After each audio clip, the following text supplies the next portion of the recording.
murid menjadi seperti panitia neraka. Cukuplah malaikat Malik menjadi panitia nerakanya. Anak kita nggak sholat, neraka kamu, jangan begitu. Ngajarin anak jangan pakai ancaman, ajar anak itu pakai motivasi kayak tadi. Kamu kalau bisa ini kasih duit 200 gitu. Cuma nggak mungkin tiap hari ya. Anak-anak yang dibesarkan dengan ancaman itu akan hidup penuh ketakutan, gelisah. Kalau dia jadi ustadznya suka ngancem ntar. Ini coba ntar lihat nih, ada ustadz suka ngancem. Itu dulu suka diancem sama gurunya, sama bapaknya, ibunya. Pakai rotan. Kamu kalau nggak sholat nih rotan nih. Tapi ada orang yang dibesarkan dengan kasih sayang. Ya. Ada yang pakai apresiasi. Kamu sholat, kamu puasa. Ini adik-adik kemarin puasa nggak? Bulan puasa kemarin? Puasa? Berapa hari? 31 hari? Ya. Ada berapa hari puasanya? Lupa. Nah, pernah nggak ngomong kepada anak?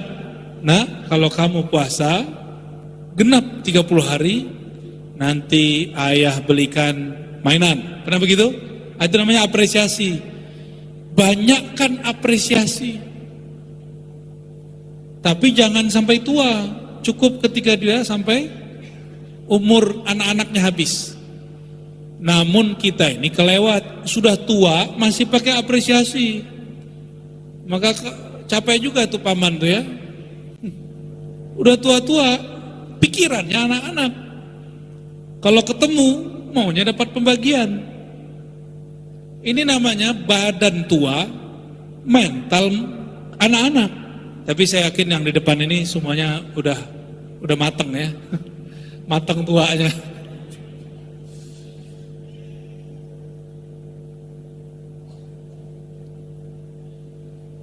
Nah, kembali ke sini ya.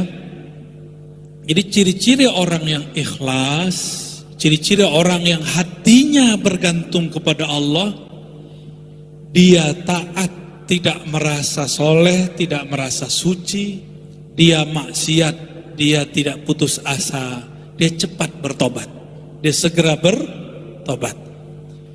Ini Bapak Ibu yang suami istri masih sering tengkar kan? Ciri-ciri orang yang suka tobat, suka minta maaf. Jangan mahal ngasih maaf, ya. Harus suka minta maaf. Tapi biasanya pasangan ngomong gini, ntar kamu ulangi lagi. Ya ntar, besok. Sekarang yang penting minta maaf dulu. Itu yang benar. Sampai kemudian suka meminta maaf itu menjadi karakter. Kalau sudah jadi karakter, lama-lama dia tidak akan lagi melakukan kesalahan-kesalahannya. Jadi jangan kemudian ditolak orang minta maaf. Ntar kamu besok melakukan lagi. Ya, jangan begitu. Allah tidak begitu kepada kita. Allah itu menyebut dirinya Tawwab. Ini sering saya bahas ya. Tawwab. Wah, udah mau jam 12 nih.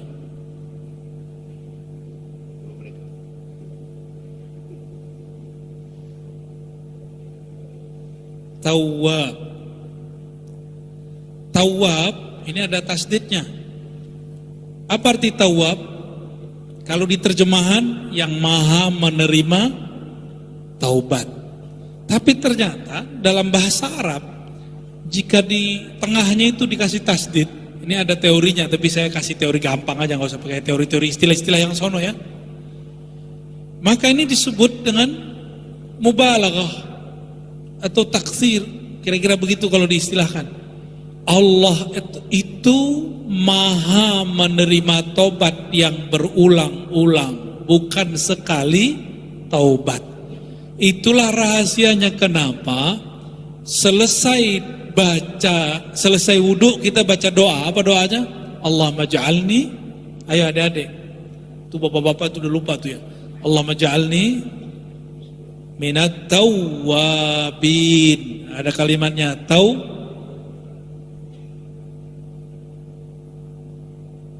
tawabin. Ya Allah, jadikan aku orang-orang yang tawabin. Apa arti tawabin? Orang yang suka mengulang-ulang tobat. Kenapa suka mengulang tobat? Karena Engkau mengatakan, ya Allah, kullu bani Adam khatta'un. Semua anak manusia pasti banyak salah. Ar-Razi, kata orang Ustadz, Buya, apa itu kata orang, tapi saya ini banyak salah, banyak dosa, baik lisan, mata, semua. Allah tawabin, Allah maha menerima taubat yang berulang-ulang. Karena maksiat itu candu, Allah mengerti, maka Allah mengatakan, aku maha menerima taubat berkali-kali. Harapannya jangan candu maksiat, tapi candulah taubat. Kecanduan bertobat. Nabi berapa kali bertobat setiap hari? 100 kali. Saya tanya, Nabi punya dosa enggak? Enggak. Tapi Nabi merasa berdosa. Maka tawabin ini maknanya orang yang merasa banyak dosa. Itu makna tawabin. Orang yang merasa banyak dan berulang-ulang buat dosa. Itulah juga perbedaannya antara tawabin dengan kelompok yang disebut di dalam kitab ini. Orang yang merasa sok suci dengan sholat-sholatnya. Orang yang merasa sok benar dengan pemahaman-pemahamannya. Orang begini tidak disebut tawabin. Ya, tawabin ini kalau salah ngaku salah. Kalau salah minta maaf. Jika ada orang mempermasalahkan dia, dia kemudian minta ampun kepada Allah. Ini disebut tawabin. Maka saya mengajak semua yang hadir malam ini, termasuk diri saya sendiri. Jika Rasulullah tidak berdosa, tapi beliau merasa berdosa, malam ini saya mau tanya, apakah ada di antara kita yang tidak berdosa? Oleh karena itu, kita wajib merasa banyak dosa. Jika demikian, wajib bertaubat. Nabi tidak berdosa berapa kali sehari? 100 kali bertobat. Seharusnya kita 5 waktu 500 kali. 100 seharusnya. Tapi Nabi tidak wajibkan. Cukup habis sholat 3 kali. Ya. Jadi nanti kalau habis sholat nih adik-adik, jangan langsung berdiri. Habis sholat istighfar dulu. Astaghfirullah. Bagian terakhir ya. Bagian terakhir. Dosa itu ada 3 macam. Ada 3 tingkat. Ada dosa awam. Kebanyakan kita menganggap dosa ini dosa awam. Orang awam menganggap dosa mata, telinga, lisan, tangan, kaki, kemaluan, dosa nilep duit orang, itu dosa menurut orang awam. Itu benar. Akhirnya jika ada orang yang rajin sholat, dia merasa nggak berdosa. Jika ada orang nggak korupsi, dia merasa sudah nggak dosa. Tapi dia lupa bahwa ada dosa yang di atasnya, ya, dosa khawas. Khawas itu khusus. Apa dosa khawas? Dosa kolbu. Sholat udah. Tapi hati merasa iri nggak dengan orang lain? Ada perasaan iri? Kok dia dapat bantuan saya tidak? Iri? Berarti kolbunya berdosa. Ini dosa khawas ya, iri. Coba yang duduk sekarang, ada nggak terbersit di hatinya merasa lebih baik dari teman di sampingnya? Terbersit saja. Pasti ada. Merasa lebih baik, merasa lebih cantik, merasa lebih soleh. Jika itu muncul disebut sombong. Itu disebut apa? Sombong. Sudah tobat belum dari dosa sombong? Sudah tobat belum dari dosa iri? dengki, nah itu masuk situ. Tadi sholat nggak?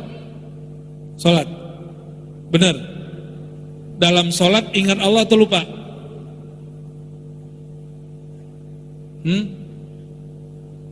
Lupa ya, lalai. Nah, lalai itu bahasa Arabnya ghaflah. Lalai, itu dosa itu. Berarti semua kita dalam taat pun kita masih bisa dosa. Kita merasa sholat tapi sebenarnya kita sedang bermaksiat. Oleh karena itu ba'da sholat, assalamualaikum, assalamualaikum, istighfar lagi. Itu rahasianya sebenarnya, ya. Dosa kolbu orang-orang yang khawas, ya, merasa iri dengki. Terakhir dosa, ada lagi di atasnya, khawasul khawas. Saya tulis pakai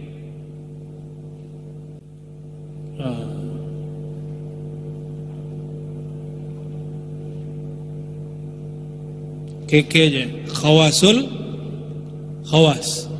Khawasul khawas itu bukan dosa kolbu, dia dosa ruh. Ruh itu nggak ada dosanya. Ruh itu bab adab. Adab.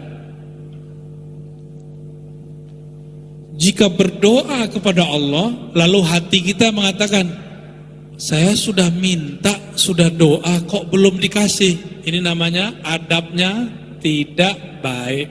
Itu dosa. Dosa di kolbu. Bukan di kolbu, di ruh. Ruh ini tidak ada dosanya sebenarnya, tapi ketutup oleh adab yang tidak baik. Pernah mikir begitu gak? Saya sudah doa kok belum dikabul, itu dosa itu. Harus diistighfarkan. Nabi-nabi bersih dari semua dosa ini. Tapi Nabi masih merasa berdosa. Jika demikian tingkat daripada dosa, semua kita ada dosa, dan semua kita banyak dosa. Maka saya mengajak diri saya sendiri dan kita semua, mari banyak-banyak bertaubat. Astaghfirullahalazim wa atubu ilaih. Inilah oleh-oleh malam ini, Al-Hikam nomor pertama, ya. Semoga kajian ini berlanjut dalam ridha Allah Subhanahu wa taala. Ala hazinniya wa likulli niyatin salihah wa li hadratin Nabil Mustafa sallallahu alaihi wasallam wa la sadatina as-sahabah wa ila sadatina al-awliya as-salihin wal ulama al-amilin. Khususan Sayyidi Syekh Abdul Qadir Jilani Kutub Rawani, Sayyidi Syekh Abdul Hasan Syahid, Sayyidi Syekh Muhammad Abdul Qadir Samani, Sayyidi Syekh Ahmad bin Idris al-Idrisi, Sayyidi Syekh Ahmad Muhammad Arsyad al-Banjari, Sayyidi Syekh Abdul Samar al-Fani, wa Sayyidi Syekh Muhammad Zani. Al-Fatiha. A'udzubillahi minasy syaitonir rajim. Siratal ladzina an'amta 'alaihim ghairil maghdubi 'alaihim waladdallin. Amin. Wa sallallahu ala sayyidina Muhammad. Assalamualaikum warahmatullahi wabarakatuh.